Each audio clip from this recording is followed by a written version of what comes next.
I have been appalled and disgusted by some of the conspiracy theories that have been circulated about the assassination of Charlie Kirk. As someone who knew Charlie Kirk, I think it's completely disrespectful for some people to proclaim to have known what had happened to him. This is deeply dangerous rhetoric, and it's hurting innocent people, and two wrongs don't make a right. So to allege that somehow they could be not looking or unturning or overturning every rock to figure out what happened to him, to me, that's just reckless, and it really rubs me the wrong way, and it really bothers me. I was very, very angry that they did it, and I'm like, I can't. I want to let you kind of dive into this and use my platform to explain a lot of some of your issues as well.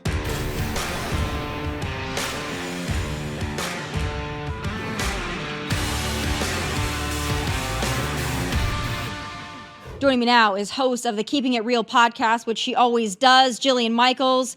Jillian, it's great to see you. I know that you walked off of your own show due to some of the conversation about the Charlie Kirk assassination, and I think you were right to walk off. Again, that might have been for other reasons, not necessarily the Charlie Kirk assassination, but some of the things bringing in Israel and some of the conspiracy theories that have been spread about that. So I want to get into that a little bit. I'll tell you this. I have been appalled and disgusted by some of the conspiracy theories that have been circulated about the assassination of Charlie Kirk. As someone who knew Charlie Kirk, I think it's completely disrespectful for some people to proclaim to have known what had happened to him. I think that's disrespectful to his memory, his legacy, and his family. But I want to let you kind of dive into this and use my platform to explain a lot of some of your issues as well. Well, first, Charlie's pastor had specifically said, please stop with this.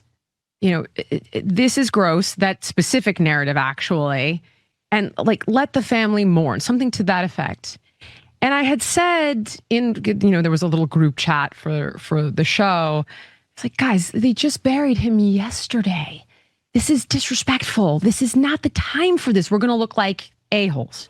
I said the full word, obviously. And it was, oh, no, but everyone's talking about it. And I said, but this kind of narrative is reckless and it's irresponsible and it's breeding anti-Semitism. This is not a legitimate critique of a government at all, and there's no evidence for it. And the answer back from two of the people in the chat, one being Anna and the other being Amy, was, yeah, we know, but people are talking about it. So in my mind, I'm thinking, okay, they're going to do it. I can't stop them from doing it, but they're going to present all of the information that's out there about this. You know, Bill Ackman's tweets, him releasing all of that, the fact that Max Blumenthal, who said that Netanyahu would offer Charlie $150 million, also takes money from Iran and is compromised as a journalist. Like, I thought we were going to do all. None of that happened. And it was, oh no, I don't think this, but.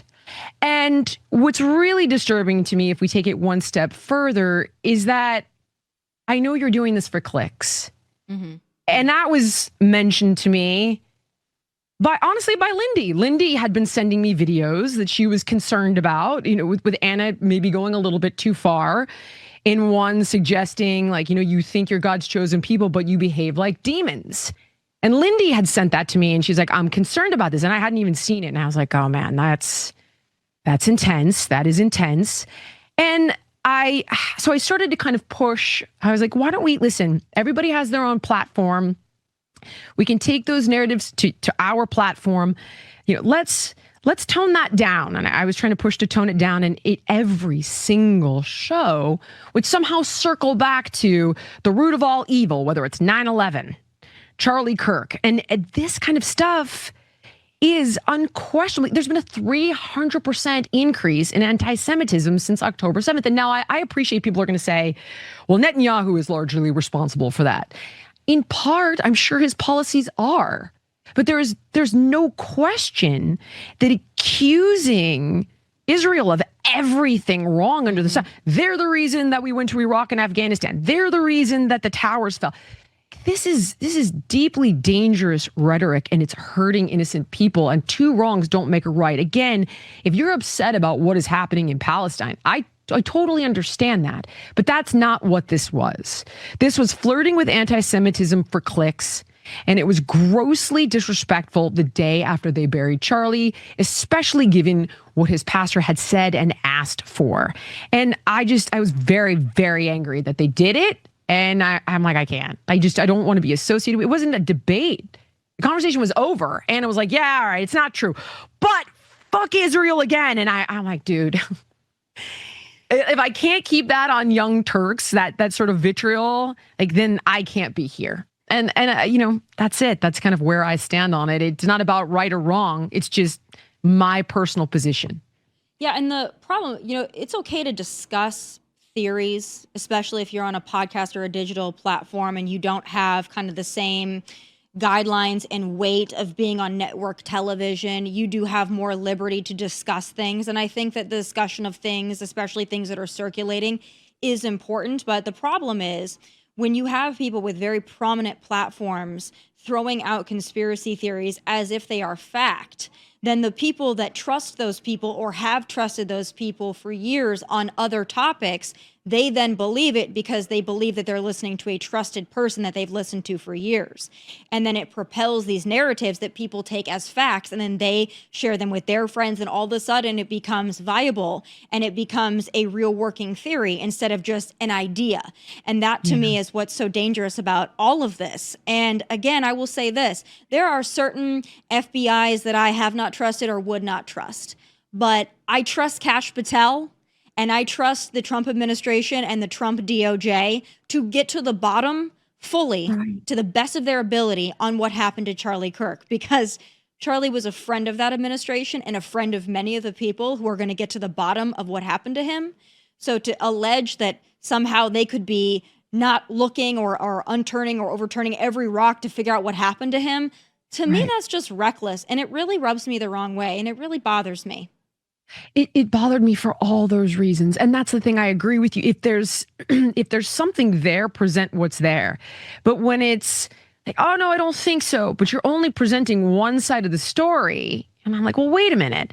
Well, Bill Ackman released these tweets and he wasn't held hostage at a meeting in the Hamptons. And hold on, you're not talking about the ways in which the Gray Zone and Max Blumenthal are compromised. And Lindy's like, well, I think, that's very credible journalism or something. She said something to that effect. And I was flabbergasted when she said that. I was absolutely flabbergasted. And I also just knew that there was the shiny keys or the allure of, I get a lot of clicks when this narrative is platformed.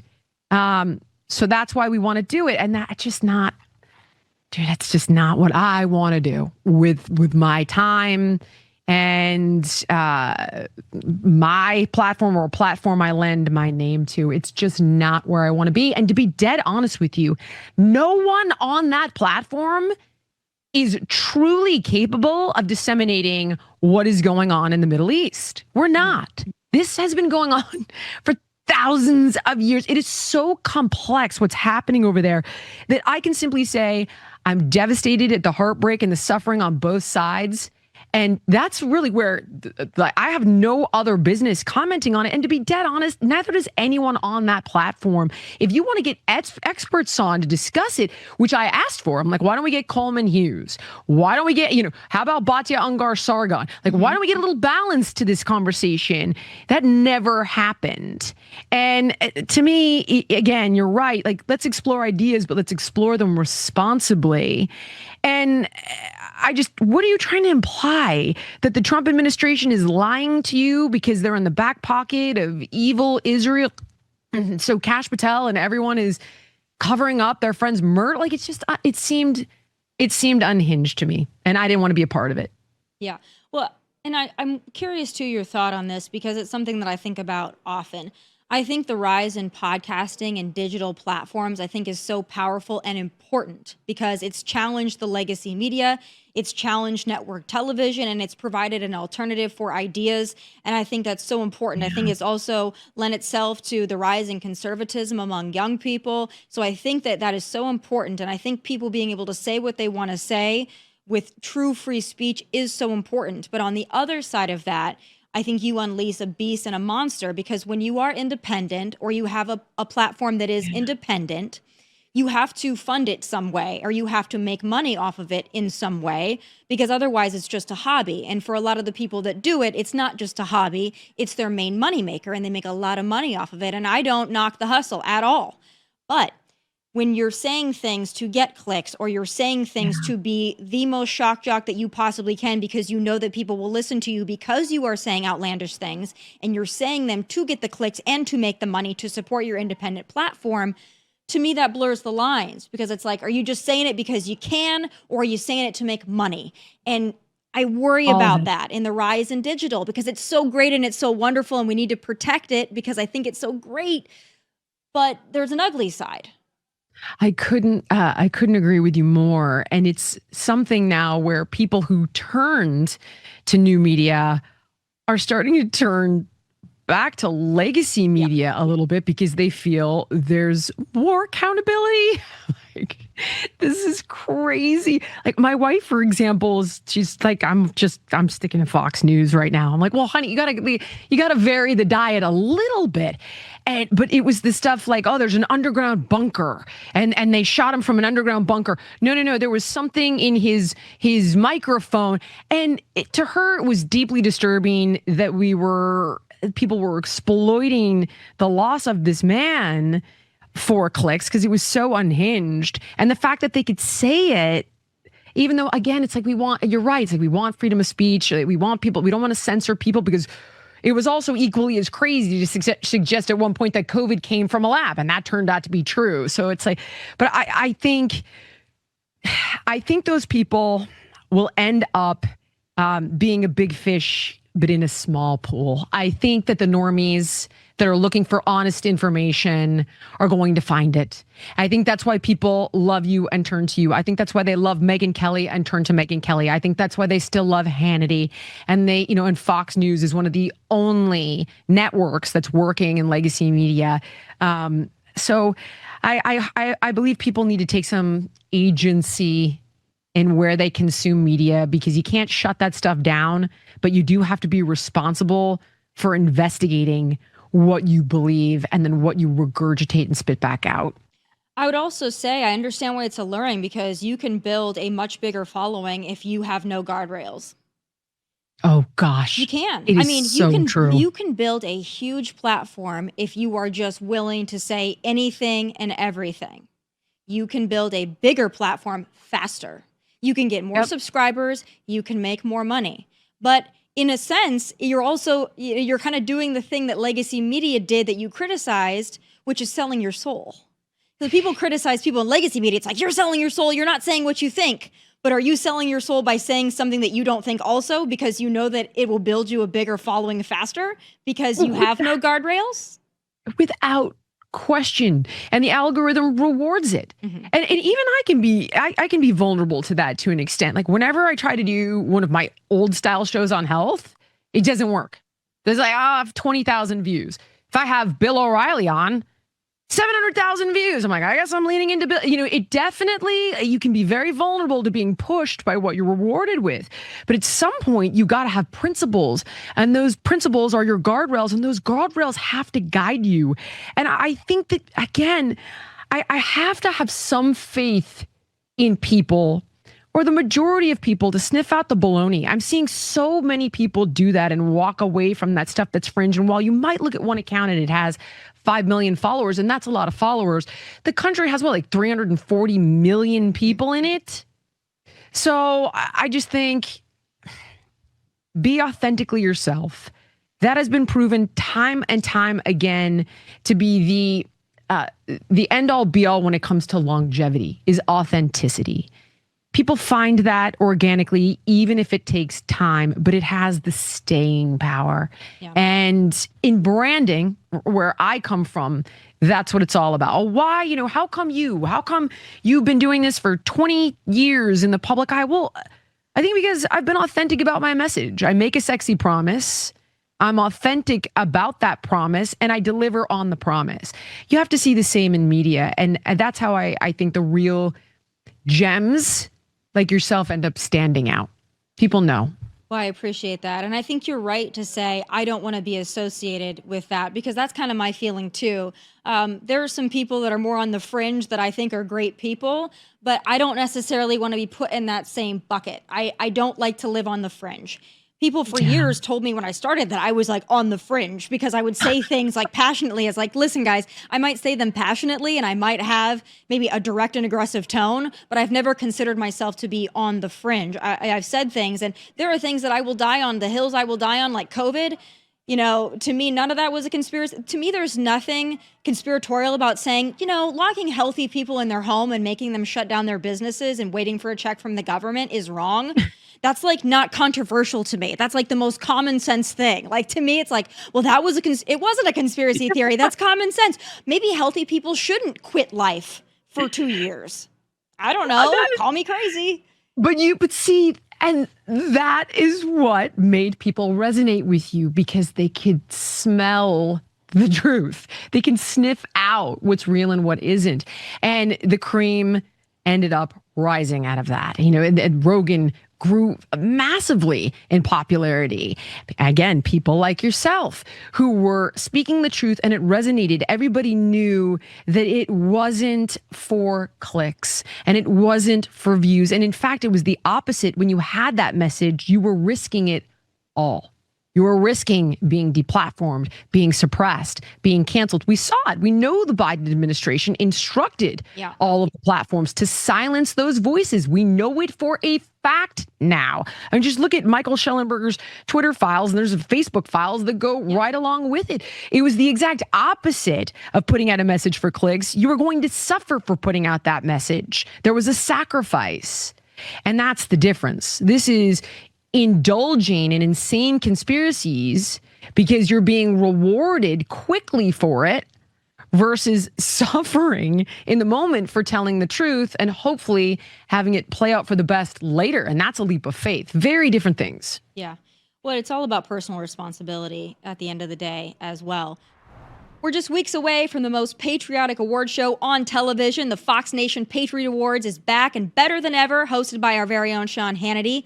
There are still tickets left to join us live Thursday, November 6th at 8 p.m. Eastern at the Tilla Center in New York. All you have to do is go to foxnation.com/Patriot Awards. Once you select your ticket, you'll have the option to add on tickets to all the fan experiences, live show tapings for Fox and Friends and The Five, cocktail parties, and so much more. We had a record-setting show last year, and this year is even bigger with surprise guests, amazing new awards, and a special honor for the life and legacy of our friend, Charlie Kirk. You won't want to miss it. Get your tickets now at foxnation.com/Patriot Awards, and we hope to see you there. Abigail Spanberger, Mikey Sherrill, her background, all the different jobs that she has held in the military, and also like Alyssa Slotkin. I mean, my God, these women are incredible. And to them, I would say, fight, because we need them. Other countries have no problem electing women. MSNBC insists misogyny and sexism are to blame for folks second-guessing Abigail Spanberger for Virginia governor. There's just one little problem. Her opponent also happens to be a woman, and drumroll please, a woman of color. I'd add, the leftist fake stream media claims to be all about supporting women for high office. I guess, though, not in the case of conservative women who are quite literally running a large portion of the White House under President Trump. Pesky details. I have so many questions for you on so many topics, but let's start with this one. What do you make of MSNBC not being aware that Abigail Spanberger is running against a black Republican woman, Winsome Sears, in Virginia? I think they are aware, but they just think their audience is so dumb they're not aware. So they can incite this outrage and mobilize people to vote for Spanberger. I actually just had Winsome Sears, Lieutenant Governor, on my podcast. It just came out a few days ago. And she's lovely and fantastic. And if we want to talk about military service, she was a Marine. Yeah. Spanberger worked for the CIA. Notice how they didn't mention that part. I thought that was hilarious. I also, again, the left loves identity politics, right? So for them, you know, there are certain tiers of exceptionalism. And if you're Black or you're a woman or you're trans or you're a refugee. I mean, you just move up the ladder there, except if you're a conservative, then none of that matters. Because I also found it really interesting during the debate between Abigail Spanberger and Winsome Sears. Abigail Spanberger, a white liberal woman, wouldn't even address her opponent, wouldn't even look at Winsome Sears. And I can't imagine if that were on the other side of things, if you had a black liberal woman against a white conservative woman and the white conservative woman wouldn't even look at her opponent, I think we know what they would say. But it's like they completely wipe out Winsome Sears. They don't want to talk about her, even though she fits their parameters of exactly what they want in a candidate other than her party ID. Two things I want to address here. She's also a Jamaican immigrant who came here legally and didn't have to pick your fruit or clean your house because she came here the right way. She's now running for governor of Virginia. So like you can tick that box off as well on their DEI checklist. With that, oh, and hold on. She also has a master's in organizational government, I believe it is. The woman is brilliant and accomplished.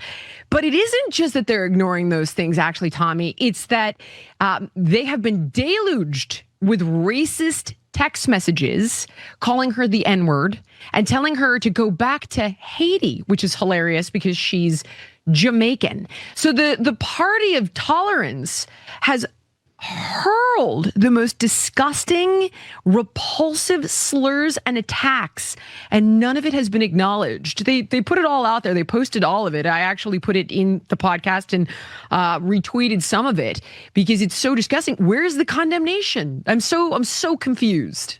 Well, you know, Spanberger is having a real hard time with condemnation.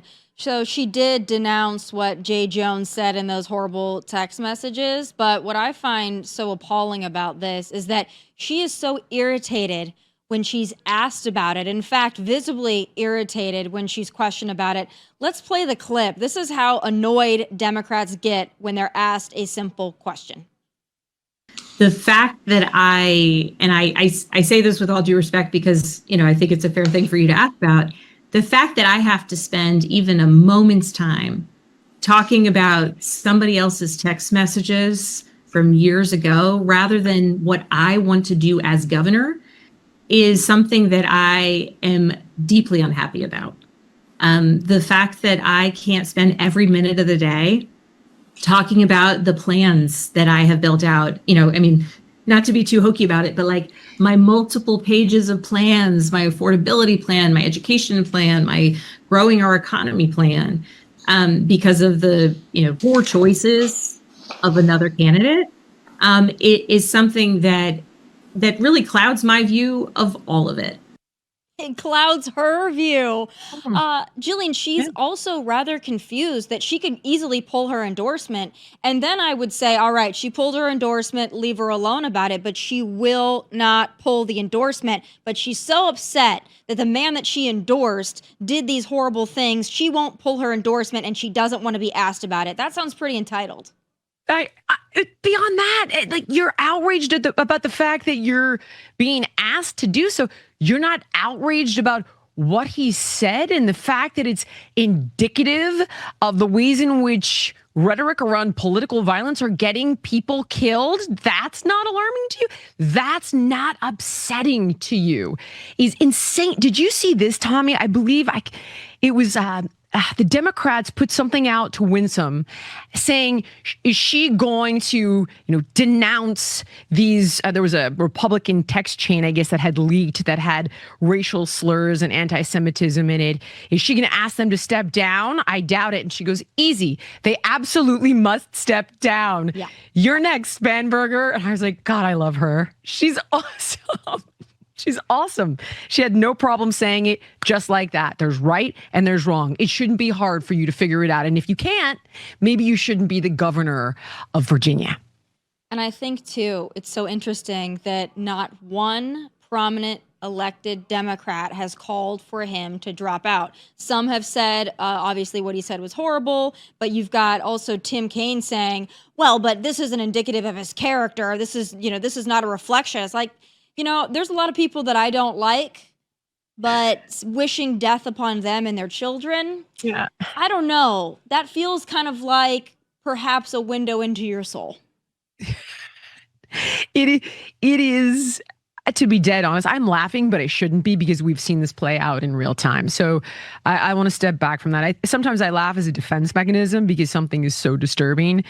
And it is absolutely that disturbing. If we're going to reverse this trend, those types of voices need to be isolated and marginalized, which means we don't condone it, we don't affirm it, and we don't platform it. It's okay I don't want to take anyone's personal platform away, but you shouldn't be saying J. Jones should be, on my show.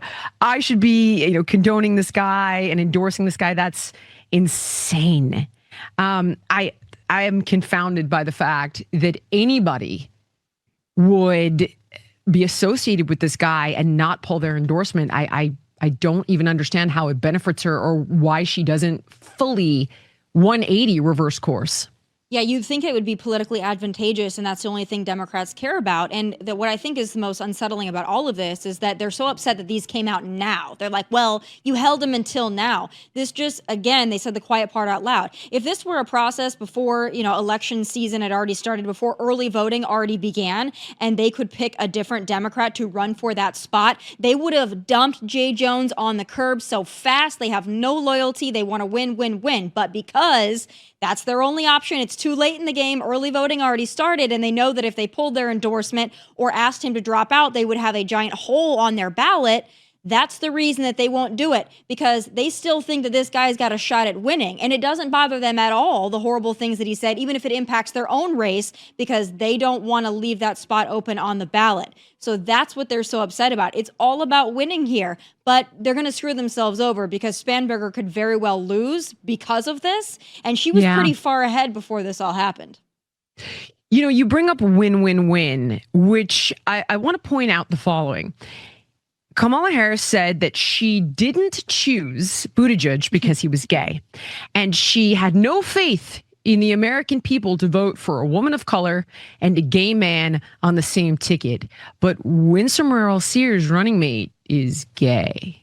So you're telling me that the Republican is a woman of color with a gay male running mate.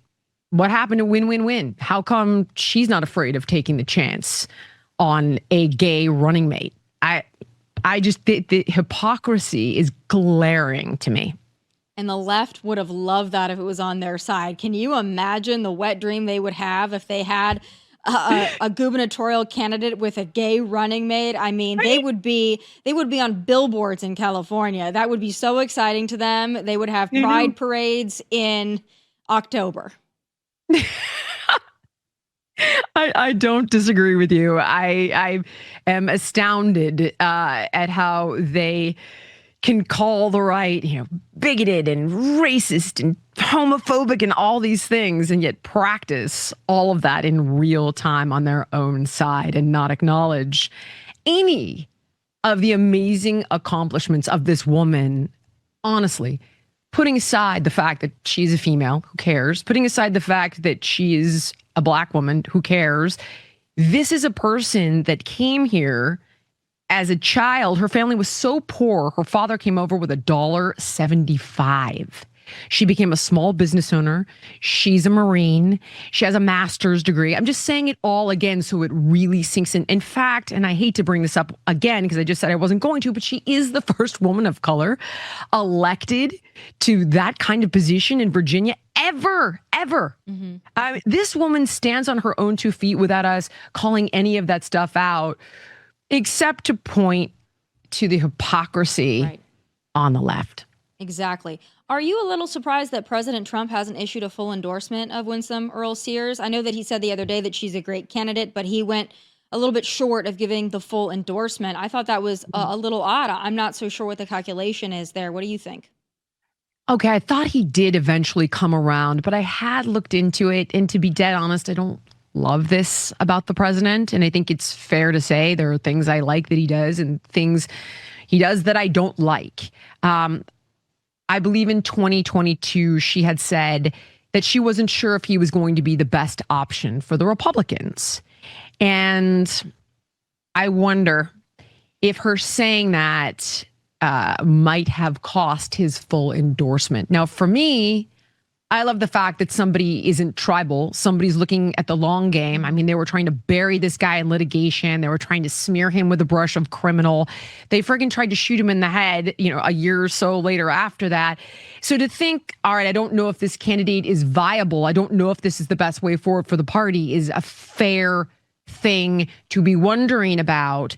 But I have to wonder personally if this is not one of the reasons he hasn't thrown the full weight of his influence into her campaign.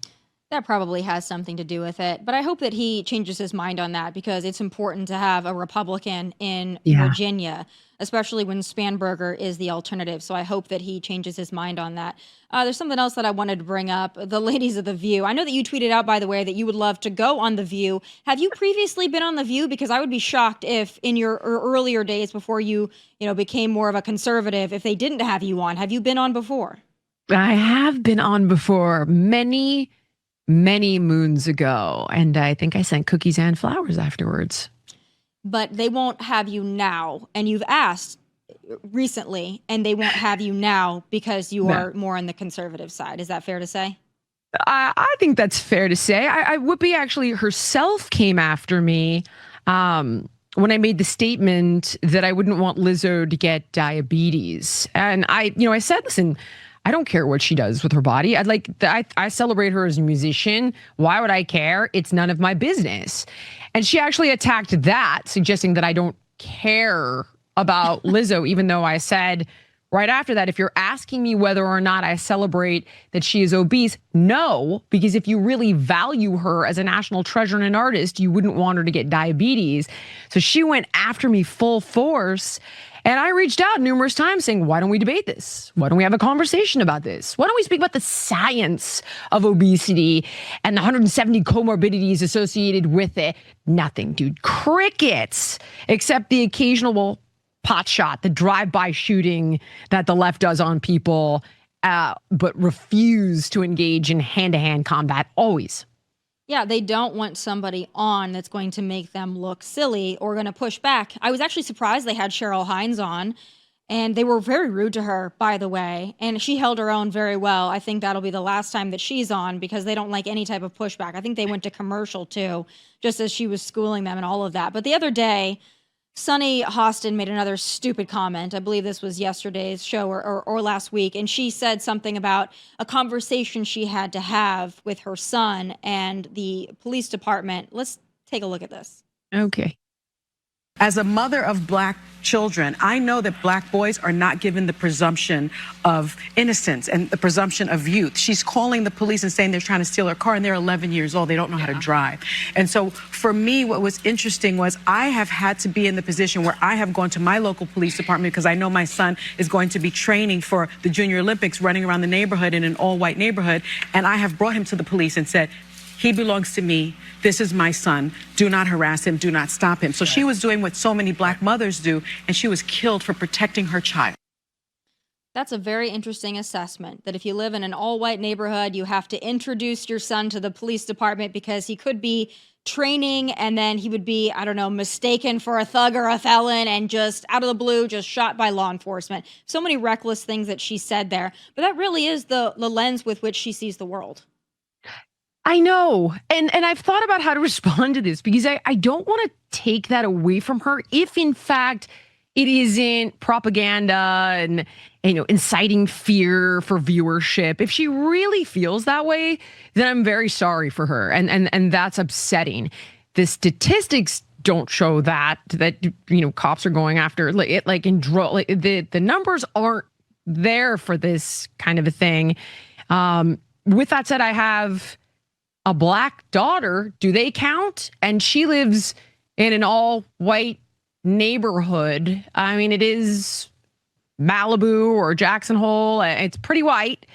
And she's been okay so far. She's learning to drive. She goes for runs and nothing has happened to her. So I don't want to take this away from her if it is her real fear.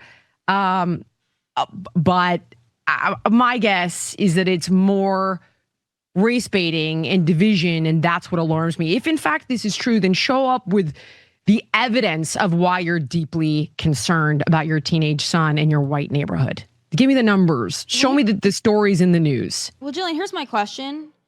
If white people are so racist and awful, why does she live in an all-white neighborhood? I thought that too. I was like, you realize you just said that you live in an all-white neighborhood, but I know what her answer is going to be. Her answer is going to be that white people tried to, hold black people down. And here's the thing. Yes, we all know that people who were descendants of slaves have struggled to build generational wealth, and that is awful. Yes, we all know about redlining, and that is awful. Yes, we all know about Jim Crow, and that is awful. But the people alive today didn't do any of that, and I am pretty sure they're darn happy to have you in their neighborhood. Like, at what point can we start to see each other as human beings and not a skin color? I don't know, and it breaks my heart because my kids don't see the world this way. The kids they go to school with don't see the world this way. But if adults keep pushing this narrative onto them, they eventually will, and nothing good comes from it. What I think is so interesting, too, is that this victimhood narrative just continues to be pushed. It's pushed by Sunny Hostin and others on The View, others in mainstream media. But I kind of take it back to the No Kings protest. I unfortunately was around a No Kings protest when I was in Durango, Colorado last weekend.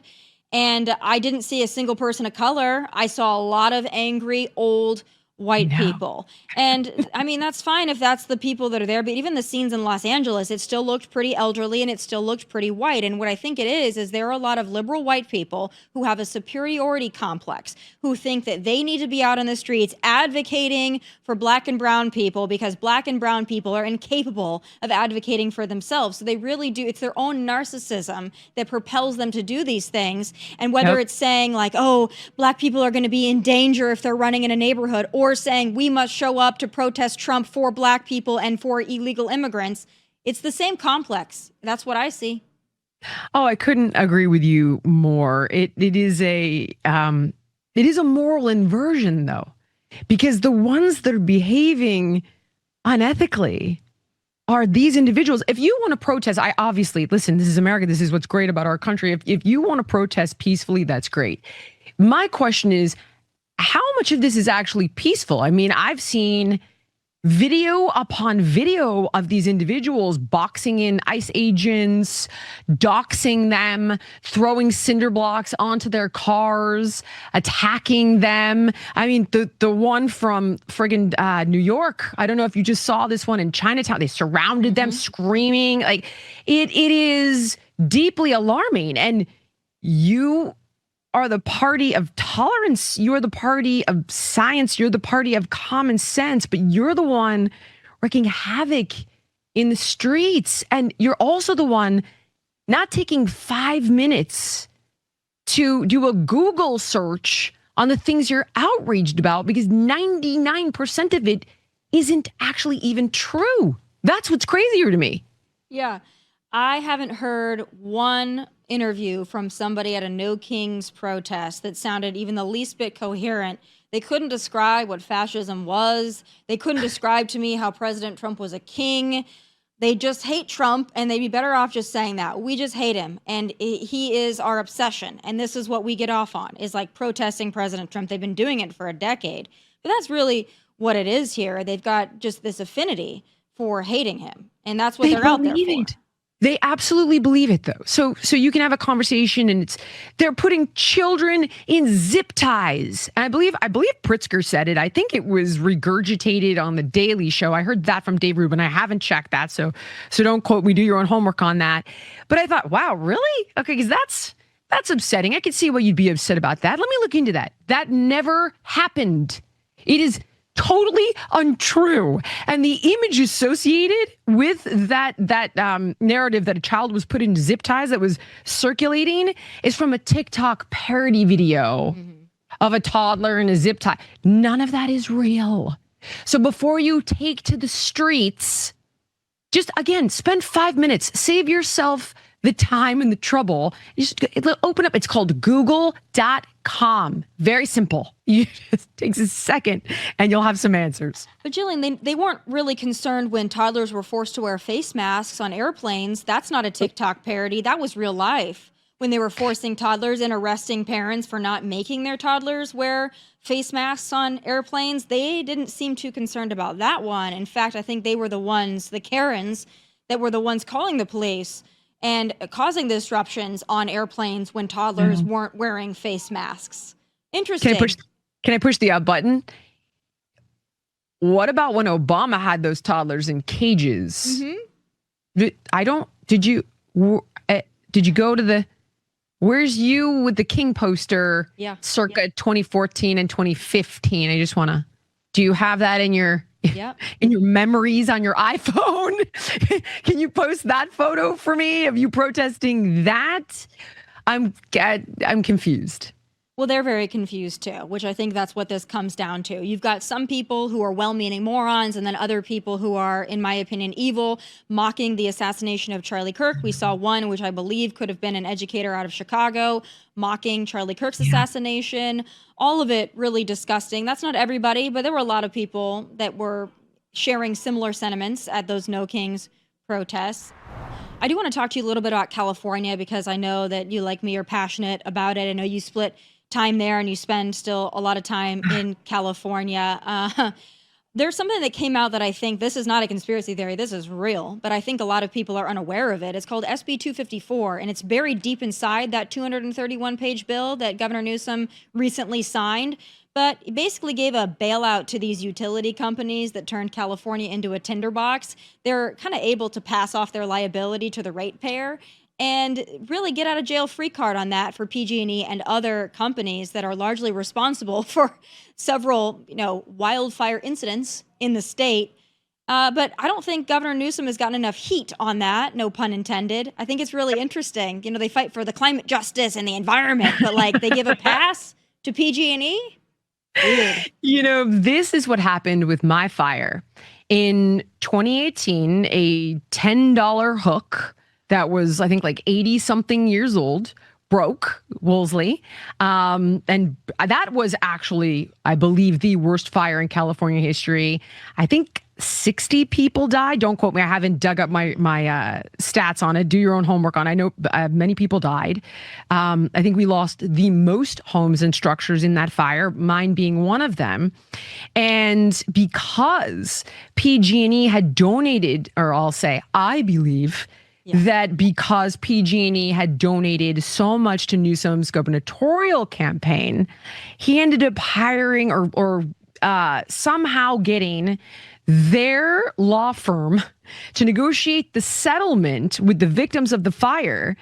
And the settlement was tied to the success of PG&E. Yes. So the only way that the people who suffered at their hands were compensated is if PG&E ended up making even more money. But this guy, he's so filthy dirty. We could go on and on and on about the stuff this guy did. There was a bill that had passed. I think it was 2014. I should have brushed up on this. Forgive me. Before we ended up talking, I wasn't realizing I was going to go all the way down this rabbit hole again. To build something like 10 new reservoirs. Not one has been built. Not one has been built. He did ban a forestry management bill on his desk. I think it was called AB 2330. Had passed every legislative body in California for forestry management, and he vetoed it. I mean, this is a very long list of, let's say, we could say negligence, but I truly wonder, is it negligence? Is it incompetence? And if we were to spread, if we could then just admit, all right, now we're going to put on our tin hats for a second, right? Now we're going to wrap ourselves in tinfoil. We're going to play with conspiracy theories. Is he this stupid, honestly, and this negligent and this incompetent? Or is part of this a little bit by design? Because all of those people who said it was going to be a land grab turned out to be right. And you are giving $100 million to build stuff in the Palisades, but it's for low-income housing. And the people buying all this stuff up are major real estate developers and foreign countries. Many of those developers, by the way, who donate to his campaign. I mean, it's pretty filthy dirty. So I don't need to label it a conspiracy theory. This is what's going on. Whether you think he did it on purpose or not is up to you. But this man running for president has got to be one of the scariest propositions I have ever heard. Really, I think people need to pay very close attention to what has happened here, because it goes from a California problem to an America problem. And I don't know that we would survive that. Yeah, well, and to say that this is a conspiracy theory, it's not. I mean, if you just take it to the most basic level, you have people in the Palisades with this fire and then with other fires, right? People that have lived in those homes for generations, or they're elderly at this point. They bought their home when it was $200,000. Now it's worth multi-million dollars, right? But it burned down and they can't afford to rebuild it based on the codes and the regulations that are now put in place. So they will not be able to rebuild. They lost their insurance, because we know that it's almost impossible to insure in California. 3 months before, by the way, Tommy, 3 months before, the insurance companies pulled out. And I mean, how truly bizarre. And now Newsom's like, well, I'm going to let them raise costs, which is a part of what needed to happen for them not to pull out. But it's like, really? And then the whole thing. Oh, and this guy started the fire on the 2nd, and it smoldered for 5 days, and nobody used infrared to make sure the fire was out. Like, it's almost hard to believe. Is this man that incompetent?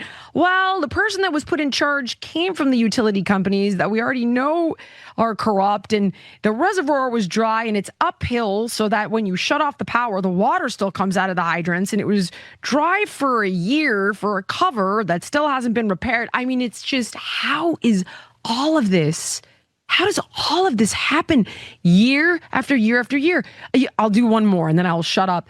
You knew this was coming for days. And this isn't coming from me. This is Michael Schellenberger reporting on it. This is the Free Press reporting on it. You knew this was coming, and you didn't set up a command center? I mean, take a top tip from DeSantis. Set up a command center, pre-position the fire department and the police, borrow firefighters, spend a couple million, borrow the firefighters before this happens, not after. It's just inexcusable, absolutely inexcusable. Well, I think for a long time, when wildfires happen in California, it's really easy for an entirely Democrat-run state to just say, well, this happens here. This climate change, it happens here. And people just kind of go, okay, I accept it, because they're not going to vote for a Republican, right? People would never do that. So they're going to keep voting for Democrats. So Democrats really don't have the pressure on them to manage things effectively and efficiently, and to be like a Governor DeSantis in Florida, because they're not really worried. They're Democrats. They're going to get another flavor of Democrats going to be elected. They're going to reelect Democrats. Newsom, they had a recall, it didn't quite work. And now they're trying this Prop 50. They're wasting how much on Prop 50 when people still have no homes? Wasting this money on Prop 50. Not only wasting money on Prop 50, they sent out incorrect literature on Prop 50. They had to remail that out, which cost close to $1 million, if not more. So again, when you have a state that's governed entirely by Democrats, or I guess you could say any party, but in this case, Democrats, then you're allowed to make giant mistakes that ruin people's lives. And I think that's the narrative and the story that we glean from this. You know what? I would agree with you, except to say that the Capitol has been mobile and it is leaving the state. And 38% of California voted for Trump, which is unprecedented. And so if he takes this power for granted, as he has been, you're starting to see it. You might win in California, but it's costing you things like the general election. It's costing you the presidency. Oh, yeah, no, it will. But you guys might get Katie Porter. Oh, my gosh. Can you believe it? I said to someone, I can't even believe I'm saying this, but she makes Newsom seem like a relief. I mean, it's just, how is that what the Democrats have put forward in California. I think it goes back to kind of what you were saying, that they're not worried. It's like, we could run a frickin', we could run a zebra, and as long as it had a blue hat on, but like, you check off the Democratic box when you like, that must work. I don't know. So many of these things, I don't know. I think I would do so differently. But you don't get any, when I look at Byron Donalds, or look at Winsome Earl Sears, or I look at some of these common sense characters on the right that I'm hoping win in Virginia and in Florida. Where is that person in California, though? There well, you is have no people that are running. I mean, Steve Hilton is running in California, but he doesn't have a chance, unfortunately. And I think you got what Sheriff Bianco doesn't have a chance. You got Curtis Lewa in New York City, who also doesn't have a chance, even though he's a true New Yorker, who actually spends his personal time protecting people on the subways with the Guardian Angels. I want to, before we wrap, I do want to ask you about that, because what you guys learned in Los Angeles is that your mayor is deeply important. So New York is about ready to make a huge mistake with Mamdani. And not to say that Cuomo is much better, but I think that they've got someone sitting in front of them that's a Curtis Lewa, who is not your typical Republican, by the way. He's a New Yorker through and through, but we know that he really doesn't have a chance to win the election and be mayor of New York City, even though I believe he deserves it. But there's all these calls on him to just drop out, and I really struggle with that, because I don't want him to drop out, because I believe in him, but I also understand what's at stake. What do you think he should do?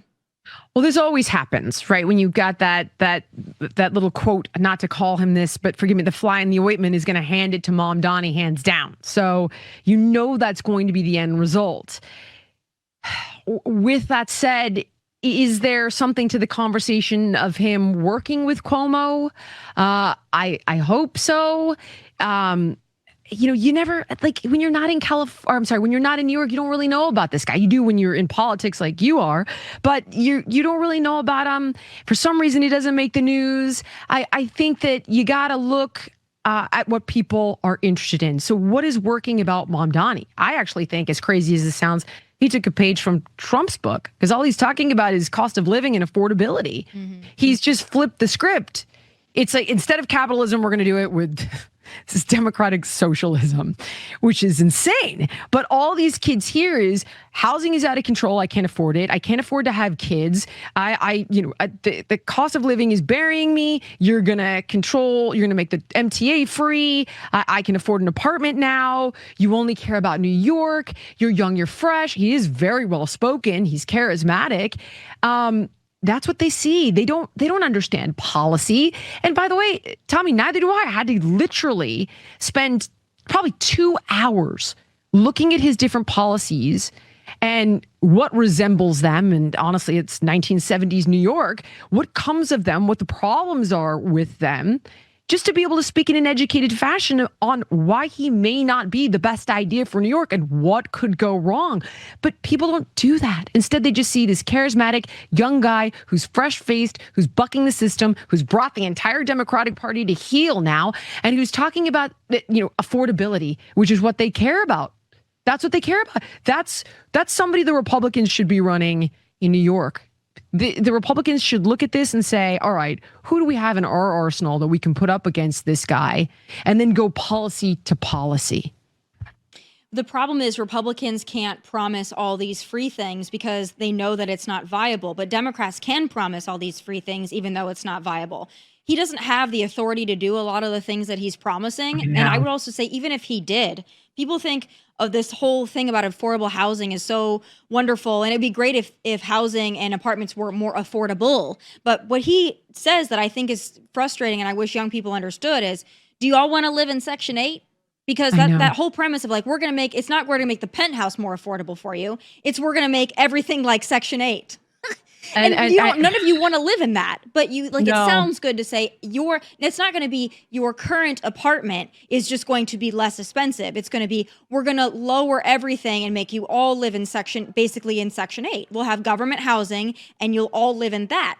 But do you think that these young teeny boppers, Gen Z walking around with their Stanley Cups and their, Beats by Dre, do you think that they want to live in Section 8? They don't. I know. And it falls into complete disrepair. And then you've got slums like you're talking about, and the MTA becomes dangerous. Like, we've seen this happen now. You can literally go policy by policy and look at New York in the mid 70s and 80s and those policies and Mamdani's policies and what's going to come from them. But what's interesting is when I listen to, there's a Cuban guy whose name now I've forgotten again. I was just having this conversation with Dave Rubin and Sage Steele the other day. This guy's amazing. He's an immigrant. He's built a huge business. He's incredibly educated, very successful, but he's gotten no traction. No one's talking about him, so much so that I gave up and forgot the freaking guy's name. But when I thought there was a hope there, I listened to his policies, and he's like, no, you have to incentivize developers to build more houses like this with tax credits. Like, his policies actually made similar sexy promises, but in a way that seemed far more viable. And when you do your research, have been proven to work, and there are case studies for it. There are case studies for what Mamdani is talking about, and it has failed every time here in America. And I don't know, these kids, you see guys like Tyler Winklevoss say, give them what they want. Let them learn the hard way. I'm not going to get behind anybody there. This is what they want. This is America. Give it to them. Let them pay the price. But then you got guys like Bill O'Reilly who say, okay, but a lot of innocent people are going to get hurt because of it. Yeah. So I don't know. I don't know what to do. It's hard. And New York, unfortunately, New York City's got to figure it out for themselves. Yeah. If they want to make this colossal mistake, there's really not much that we can do about it except issue the warning. And if that's the fate that they choose for themselves, that's the fate they choose for themselves. But I hope that they don't. It looks like it's almost inevitable at this point, though. It's really unfortunate. That's why people come to red states. That's why people come to red states. And we're getting full. So incoming for Florida, and everybody knows it. Yep. And Tennessee and Texas and Idaho and a few other great states as well. It's unfortunate, but I guess people have to learn the hard way. I want to thank you for always keeping it real, not just the name of your podcast, but what you always do, and for having a whole lot of integrity, and for calling balls and strikes. I think it's so important in this business. So I really appreciate that, and for you taking so much time with me today as well, Jillian. Oh my gosh. Well, thank you so much for having me. I'm such a huge fan. Anytime. And you're going to have to join me. I got to get you on my podcast. I would love to. I would love to do that. Thank you so much. And I'll talk to you soon. Sounds good. All right, folks, that does it for this episode of Tomi Lahren is Fearless. Full episodes, of course, are on Outkick and Fox Nation. Also on the YouTube channel at Tomi Lahren is Fearless. From Nashville, God bless and take care. Hey, thanks for watching. For more of my hottest takes, must-see conversations, and of course, my final thoughts, click right here. And don't forget to subscribe. Just click right here so you never miss a beat. I will be here every weekday, and I hope you'll join me.